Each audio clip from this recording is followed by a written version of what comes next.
You, as well as some of us who have covered Butler, experienced another horrific day 2 years ago. Yeah.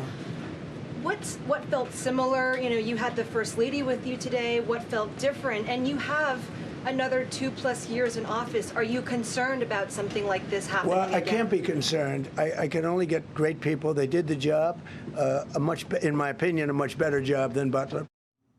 President Trump comparing the Secret Service's response from the assassination attempt in Butler, Pennsylvania, to last night at the White House Correspondents' Dinner. Our next guest was in the room near the president's table when the shots rang out and was working on the campaign on the day of the shooting in Butler. Former Deputy Press Secretary Harrison Fields joins us now. Harrison, thank you for joining us. So first off, describe for us what you saw last night. Well, thank you so much for having me, and I just want to thank God for keeping us all safe last night. I was sitting at table 255, which is about back left, so I had direct line of sight to the stage, and we were just finishing up our salads. The programming, as you all know, really didn't get started, and I just remember hearing a loud pop. I've witnessed a drive-by shooting before in D.C., and it almost reminded me of that exact sound, so I immediately turned and I said, "What was that?" And there was so much pandemonium, I just took my seat out. I was telling everyone around me, get down immediately. And I peeked up, and it didn't look like the president had known what was going on yet, because I had took my phone out real quick and I took a picture, and he was still on stage. But one thing I did notice was the men and women of the Secret Service coming as human shields immediately to protect our president, our First Lady. And it was just utter shock and disbelief. And of course, we were all stunned, didn't know what was going on. Luckily, I had Wi-Fi. I was able to make a FaceTime audio call to my wife, who's 6.5 months pregnant, just to let her know I was okay. But it was a very, very terrible, terrible night. But we all joined together in unity. Harrison, no one likes to second guess the Secret Service, especially because we're still gathering a lot of this information. But as someone who was in the room, a lot of the people around me saw what you saw, that the president was still on the stage. And a lot of people were making this comment. They said he was up there way too long. What was your impression? Yeah, I would say I was shocked that he was still there. But from the back where all this was happening, it took about 1.5 minutes for it to kind of trickle down to the front. Many people didn't know what was going on.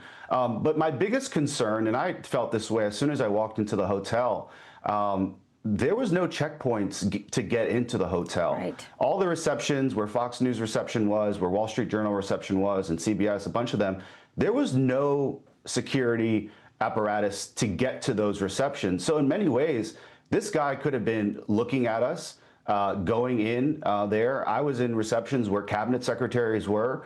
There was a VIP reception right off the main ballroom where cabinet secretaries were, where the president could have been. And there was no security apparatus leading up to that point. So I think there's going to have to be a buffer. Of course, everyone can Monday morning quarterback, and we have to agree that the Secret Service and local law enforcement took immediate steps to keep us safe. But there was no real buffer, and that was one of the immediate feelings I felt as soon as I walked into the hotel.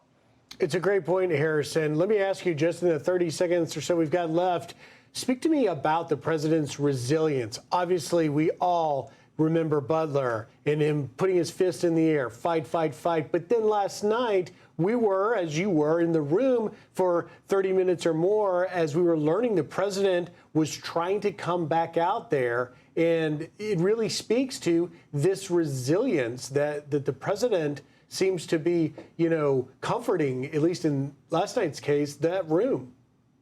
Exactly. When we heard he wanted to come back out, we all kind of chuckled and said, of course he does, because that's exactly who he is. I had the privilege of working for him in both his administrations and as a surrogate on the campaign, and that's the man that we all know. In a moment of chaos and uncertainty, he gave us transparency, he gave us clarity, and he gave us reassurance that we were not going to be cowards in this moment. I'm glad to hear that we're going to try to make this work again. But we thank the president for his strength during a time when our nation and everyone in that immediate moment needed it. And we just continue to pray for his safety, the safety of his family, and the safety of the United States of America. Well, we're glad that you are safe as well, Harrison. Thank you for joining us so early this morning. Thank you, Harrison. Likewise. God bless you all. Hey everyone, I'm Emily Campagno. Catch me and my co-hosts Harris Faulkner and Kaylee McEnany on Outnumbered every weekday at 12 p.m. Eastern, or set your DVR. Also, don't forget to subscribe to the Fox News YouTube page for daily highlights.